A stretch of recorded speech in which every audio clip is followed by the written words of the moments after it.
नमस्कार, मैं रवीश कुमार। बिल्किस बानो के केस में सुप्रीम कोर्ट का फैसला आ गया।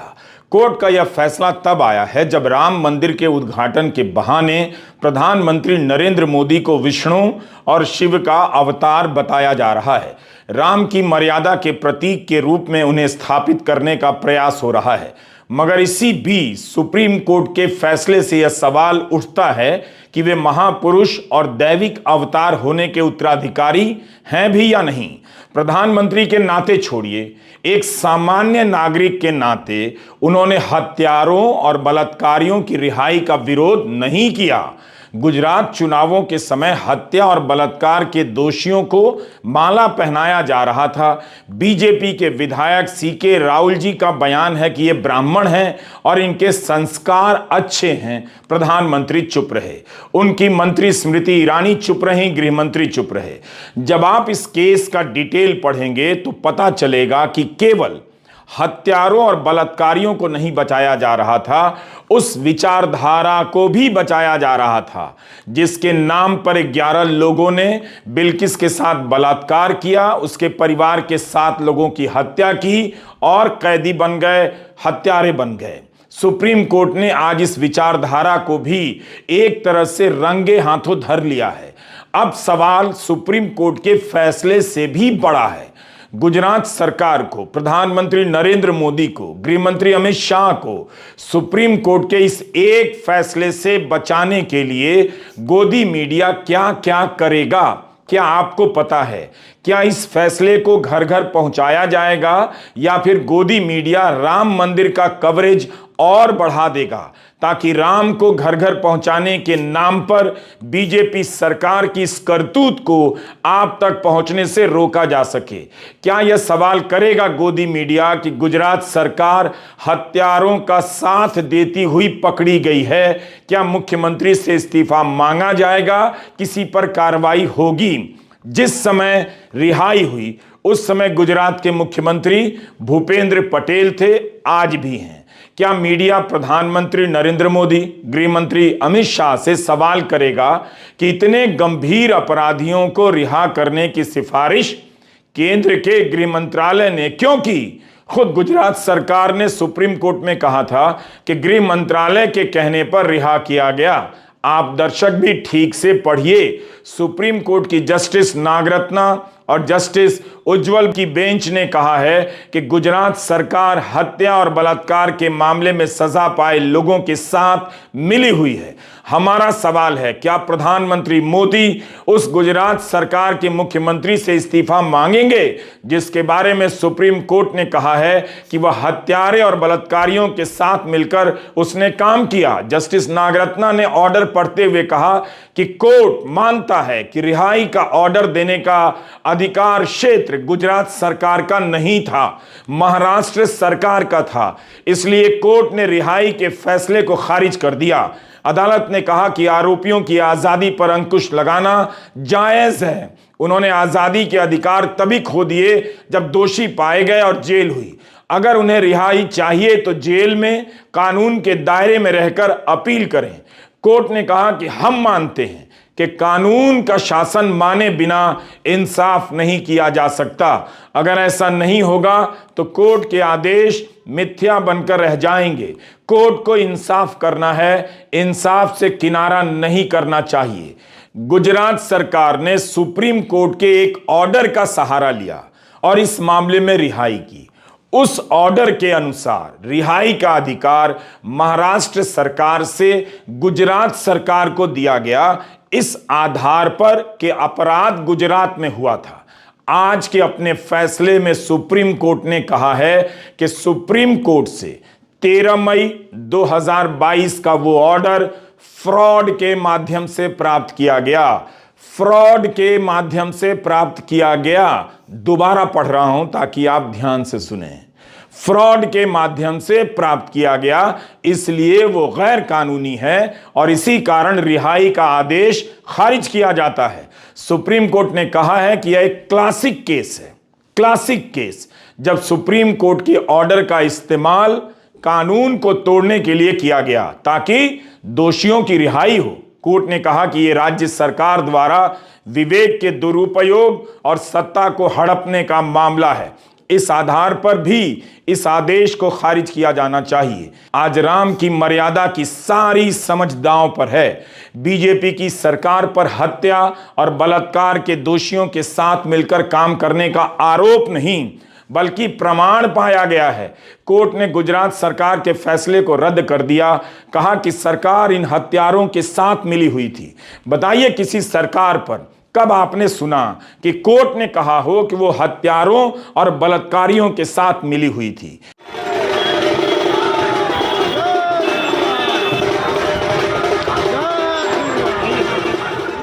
अब सवाल है, क्या राम की मर्यादा का पालन किया जाएगा? संवैधानिक मर्यादा का तो हमने जिक्र भी नहीं किया, क्योंकि करोड़ों रुपए झोंक कर, लाखों कार्यकर्ता उतार कर, दर्जनों एंकर उतार कर देश को राममय बनाया जा रहा है।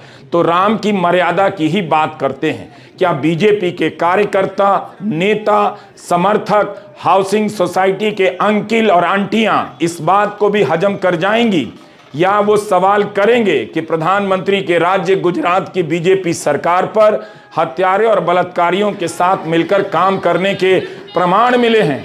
तो ऐसे में प्रधानमंत्री नरेंद्र मोदी को क्या करना चाहिए, तब क्या करना चाहिए था और अब क्या करना चाहिए? क्या घर घर आ रहे इन कार्यकर्ताओं से देश की नारियां पूछेंगी कि राम की पूजा करते हैं लेकिन हत्यारे और बलात्कारियों को चुपके से रिहा करवाते हैं और प्रधानमंत्री बोलते क्यों नहीं? क्या ये सवाल इस देश की औरतें पूछ पाएंगी या इस पर भी चुप रह जाएंगी? इस तरह के कार्यक्रमों से माहौल बनाया जा रहा है, लेकिन क्या महिलाएं देख सकेंगी? देश की जनता को दिखेगा कि राम के नाम पर उनसे क्या क्या छिपाया जा रहा है? आज माननीय सर्वोच्च न्यायालय ने बिल्किस बानो के अपराधियों को जो राहत दी गई थी, गैर कानूनी राहत जो दी गई थी, उसके खिलाफ ऑर्डर दिया और उसको रद्द कर दिया। हम इसका स्वागत करते हैं। स्वतंत्र भारत में बाबा साहब अंबेडकर के संविधान में ऐसा कोई प्रावधान नहीं हो सकता जहां अपराधी का धर्म देखा जाए या अपराध के शिकार का धर्म या मजहब देखा जाए या जाति देखी जाए। जो पार्डन इनको दी गई थी, जो राहत इन्हें दी गई थी हत्यारों को, बलात्कारियों को, उसके बाद एक पार्टी से जुड़े हुए लोगों ने उनका माल्यार्पण किया, उनका स्वागत किया। यह देखकर रोंगटे खड़े हो जाते थे कि इस देश में आजादी के 75 साल बाद जब हम अमृत महोत्सव मना रहे हैं तब भी ऐसा संभव है। आज सुप्रीम कोर्ट ने हमारी आस्था भारत के संविधान पर, भारत के कानून पर, न्यायपालिका पर फिर से स्थापित कर दी है। उसके लिए हम सुप्रीम कोर्ट का कोटि कोटि धन्यवाद देते हैं। सुप्रीम कोर्ट ने बिल्किस बानो के साथ बलात्कार करने वाले, उसकी बच्ची को मार देने वाले और अन्य रिश्तेदारों की हत्या जैसे आरोप में सजा पाए उन सभी 11 लोगों को जेल भेजने के आदेश दिए हैं, जिन्हें गुजरात चुनाव के समय रिहा किया गया था। उनकी स्वतंत्रता 15 अगस्त के दिन की गई।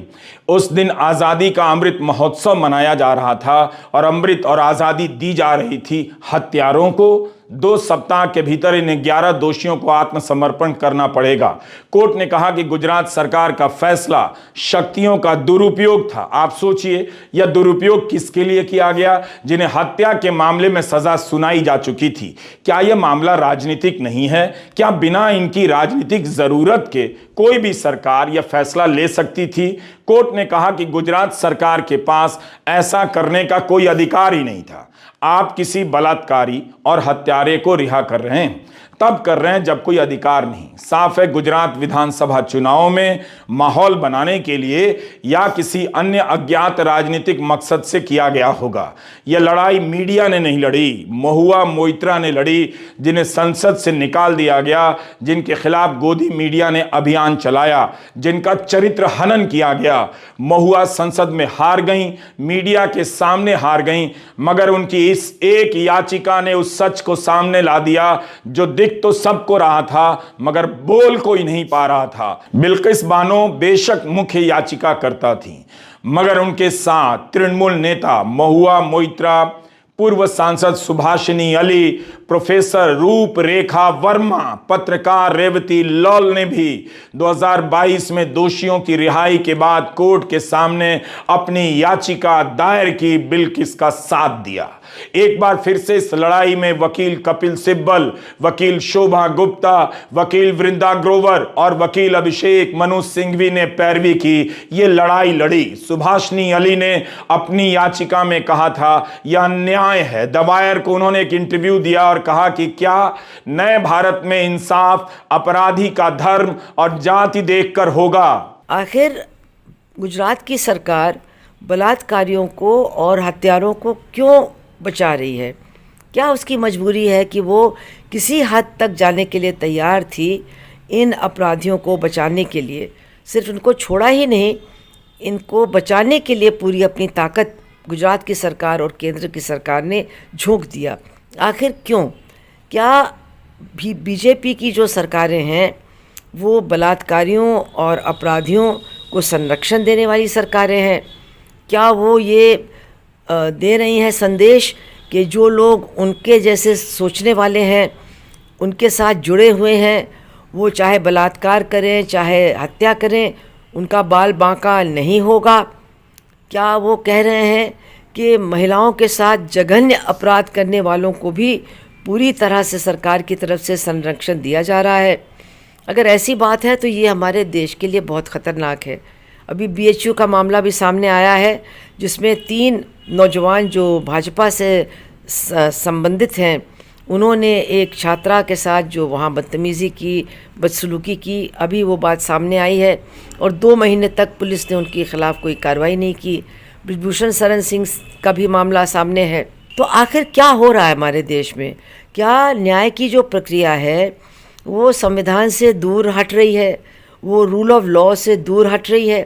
क्या हमारे देश में अब मनुस्मृति के आधार पर न्याय प्रक्रिया चलेगी कि जो अपराधी है उसका धर्म देखा जाएगा, उसकी जात को देखा जाएगा, और जिसके साथ अपराध हुआ है उसकी जात को देखा जाएगा, उसके धर्म को देखा जाएगा, उसके बाद दंड सुनाया जाएगा? ये बहुत बड़े सवाल हैं, बहुत गंभीर सवाल हैं जिन पर लोगों को अब सोचना पड़ेगा। अब कोर्ट ने ये भी कह दिया है कि ये लोग महाराष्ट्र जा सकते हैं, वहाँ पर दरवाज़ा कोर्ट का खटखटा सकते हैं। अब महाराष्ट्र में भी बीजेपी की ही सरकार है, तो वहाँ क्या होगा? तो ये बहुत बड़े सवाल हैं। और जो लोग भी इस देश में न्याय पसंद हैं, जो लोग भी चाहते हैं कि महिलाओं की सुरक्षा हो, जो कमज़ोर हैं, जो पीड़ित हैं, उनकी सुरक्षा हो, उनको इन सवालों के बारे में बहुत गंभीरतापूर्वक सोचना पड़ेगा। मोदी सरकार नारी वंदना, मातृशक्ति का जाप करवाती रही। बीजेपी के कार्यकर्ता और समर्थक भी यही करते रहे, मगर बिल्किस के जरिए भारत की महिलाओं के साथ खड़े होने का मौका प्रधानमंत्री नरेंद्र मोदी चूक गए। चुप्पी उनकी थी, मिली भगत गुजरात सरकार की थी, उनकी मंत्री स्मृति ईरानी भी चूक गईं। बेहद गंभीर मामला है। हत्या और बलात्कार के जघन्य मामले में इन 11 लोगों को सजा सुनाई गई थी। जसवंत नाई, गोविंद नाई, शैलेश भट्ट, राधे श्याम शाह, विपिन चंद्र जोशी, केशर भाई वोहानिया, प्रदीप मोढ़डिया, बाका भाई वोहानिया, राजू भाई सोनी, मितेश भट्ट और रमेश चांदना, ये सब इनके नाम हैं। रिहाई के बाद स्थानीय लोग माला और मिठाई लेकर पहुंच गए स्वागत करने। जब ये लोग बाहर आए तब इनके पैर छुए गए, मालाएं पहनाई गईं, महिलाओं ने टीका लगाया। ऐसी खबरें भी छपी कि विश्व हिंदू परिषद के नेताओं ने अपने दफ्तर में इनका स्वागत किया। इस पूरे मामले से प्रधानमंत्री को अलग करने और उन्हें महान दिखाने के लिए बीजेपी की प्रवक्ता शाजिया इल्मी ने इंडियन एक्सप्रेस में लेख लिखा। बताया कि विश्व हिंदू परिषद ने किया, इसका प्रधानमंत्री मोदी से कोई लेना देना नहीं। इस पर विश्व हिंदू परिषद के नेता नाराज हो गए, बीजेपी से सवाल कर दिया क्या यह पार्टी लाइन है या शाजिया इल्मी की राय है। तो इस तरह से इस मामले में बीजेपी गेंद को इस पाले में तो कभी उस पाले में फेंकती रही ताकि प्रधानमंत्री नरेंद्र मोदी पर आंच ना आए। क्या प्रधानमंत्री इस जवाबदेही से बच सकते हैं? उन्होंने तो कुछ नहीं कहा। अटल बिहारी वाजपेयी की तरफ बोल सकते थे कि जो हुआ गलत हुआ, लेकिन वे चुप रह गए। गुजरात से आते हैं, वहां की सरकार ने ऐसा किया, बलात्कारी और हत्यारों के साथ सरकार खड़ी रही और प्रधानमंत्री की कोई जवाबदेही नहीं बनती, एक बयान तक नहीं आता है। क्या इसके लिए भी प्रधानमंत्री की कोई जवाबदेही नहीं बनेगी? आप ठीक से पढ़िए। बीजेपी के विधायक हैं सीके राहुल जी, इन्होंने रिहा हुए दोषियों को संस्कारी ब्राह्मण कहा था। भाजपा विधायक जेल की उस कमेटी के सदस्य थे जिसने इनकी रिहाई का प्रस्ताव किया। सोचिए, ब्राह्मण होने के नाते हत्यारे और बलात्कारियों को रिहा किया गया। क्या आईटी सेल हिंदुस्तान टाइम्स में छपी इस खबर को जन जन तक पहुंचाएगा कि भारत के प्रधानमंत्री की नाक के नीचे इस देश में क्या हो रहा है? देश के एक हिस्से को बदल दिया गया है, बाकी हिस्से को चुप रहने के लिए डरा दिया गया है। या किसी और दौर का भारत होता तो प्रधानमंत्री तमाम राजनीतिक दबावों की आशंका में रहते, सोचते कि जनता में क्या संदेश जा रहा है, जनता कितनी नाराज होगी। मगर अब सबको भरोसा हो गया है, राम के नाम पर जनता ने सोचना बंद कर दिया है। इसलिए इस सवाल को गायब करने के लिए राम के नाम की गाड़ी गली गली में तेज गति से घुमा दी जाएगी। लोग भूल जाएंगे कि सरकार ने क्या किया। काम कुछ और, भाषण कुछ और। जिस 15 अगस्त को बिल्किस बानो के साथ बलात्कार करने और उसके परिवार के 7 लोगों की हत्या करने वालों को रिहा किया जा रहा था, उसी 15 अगस्त के दिन प्रधानमंत्री नरेंद्र मोदी लाल किले से देश के लिए अपील कर रहे थे, देश से अपील कर रहे थे कि किसी ना किसी कारण से हमारे अंदर एक ऐसी विकृति आई है, हमारी बोलचाल में, हमारे व्यवहार में, हमारे कुछ शब्दों में हम नारी का अपमान करते हैं। क्या हम स्वभाव से, संस्कार से, रोजमर्रा की जिंदगी में नारी को अपमानित करने वाली हर बात से मुक्ति का संकल्प ले सकते हैं? जनता से अपील कर रहे हैं, खुद जो करना चाहिए नहीं कर रहे हैं। महिला विकास मंत्री स्मृति ईरानी याचिका लेकर सुप्रीम कोर्ट तो नहीं गई, उन्हें जाना चाहिए था, यह उनका काम था। कौन इस देश में हत्यारों के साथ खड़ा होता है, किस मजबूरी में खड़ा होता है और चुप हो जाता है? गुजरात सरकार से पूछा जाना चाहिए, किसके कहने पर हत्यारों के साथ यह सरकार मिलकर काम कर रही थी? गुजरात दंगों पर द एनाटमी ऑफ हेट नाम से शानदार किताब लिखने वाली पत्रकार रेवती लॉल भी याचिकाकर्ताओं में से एक थी। आपने यह किताब नहीं पढ़ी है, अपने बच्चों को पढ़ाइए, बताइए कि सांप्रदायिकता आपके बच्चों को गुंडा और दंगाई बना देगी। आज हमारे सुप्रीम कोर्ट ने दिखा ही दिया कि न्याय के आगे जीत है। बहुत लोग कह रहे थे कि कुछ नहीं होगा, और हम इससे एक चीज तो जरूर सीख सकते हैं कि हमें हार नहीं माननी है, किसी भी कीमत पे हार नहीं माननी है। लेकिन ये जीत हम लोग जिन्होंने कोर्ट में केस लेके गए वो नहीं है, ये बिल्किस बानो की जीत है। और बिल्किस बानो से देश के बाकी सारी औरतें, खासकर मुस्लिम औरतों को ये जान लेना चाहिए कि न्याय अभी भी मरी नहीं है। लोग हमारा हौसला तोड़ने की कोशिश कर रहे हैं, राजनीतिक तौर पे, सामाजिक तौर पे बड़ी जातें और बड़े पार्टियां और सरकारें हमारा हौसला कम करने की कोशिश कर रहे हैं। लेकिन आज हम लोगों को बता रहे हैं जोर से, अपने मुट्ठी ऊपर करके, कि सच के आगे आखिर जीत है।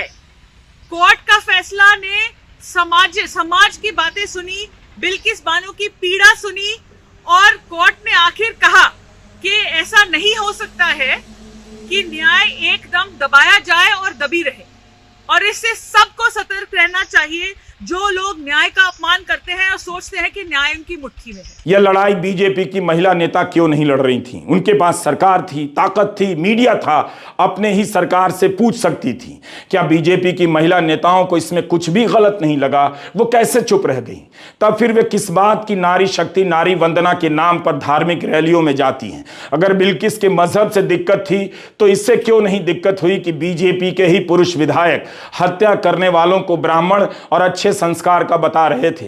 क्या बीजेपी महिला नेताओं के हिंदू राष्ट्र की कल्पना में इन बातों को बर्दाश्त करना होगा? सुप्रीम कोर्ट ने आज उन सभी नेताओं को सजा सुनाई है जो राष्ट्रवाद और नारी वंदना के नाम पर पगड़ी बांधकर वीर रस में प्रधानमंत्री मोदी का बखान करती हैं, मगर बलात्कारी और हत्यारे की रिहाई पर एक शब्द बोलने की वीरता नहीं दिखा पाती। यही धर्म की राजनीति की कायरता है। धर्म की राजनीति सामान्य विवेक की जगह कीचड़ भर देती है। 2019 अप्रैल में सुप्रीम कोर्ट ने कहा था बिल्किस को 50 लाख का मुआवजा, घर, नौकरी मिले, क्योंकि बिल्किस ने 17 साल बंजारों की जिंदगी गुजारी है। बिल्किस ने 15 साल में 20 घर बदले, लेकिन मुआवजा देने में गुजरात सरकार ने 5 महीने की देरी की।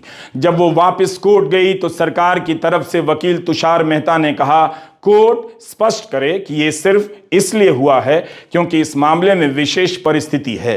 कहने का मतलब है कि अपवाद के तौर पर निर्देश दिया जा रहा है। तब कोर्ट ने कहा कि ठीक है, हम स्पष्ट ही कर देते हैं। उसके बाद तुषार मेहता ने कहा कि हम 2 हफ्तों में पैसा दे देंगे। उस पर भी कोर्ट को कहना पड़ा आपको इतनी देर नहीं लगनी चाहिए।